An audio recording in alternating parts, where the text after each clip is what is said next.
Hello viewers, আসসালামু আলাইকুম। চলে আসলাম আমরা একটা নতুন সার্ভিসিং নিয়ে। এটা আছে ইঁদুরি কাটছে, দেখুন কিভাবে ইঁদুরি কাটছে, সম্পূর্ণ ভিডিওই দেখালাম। সুইচের তারের থেকে সার্কিটের তারে কানেকশন আউট। এর ভিতরে ইঁদুরি বাসা বেঁধেছে।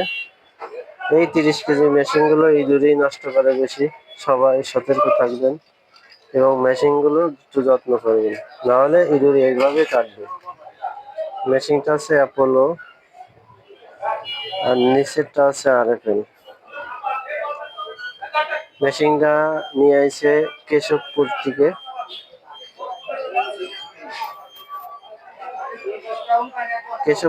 নিয়ে আইছে মেশিনটা। আর একটা স্কেলে এসে মহেশপুর থেকে। এই যে অ্যাপোলো মেশিন, এটা মহেশপুর থেকে এসেছে স্কেলটা। আমারই বিক্রি স্কেল, কিন্তু ইঁদুরি তার কেটেছে, যার কারণে মেশিনটা চালু হচ্ছে না।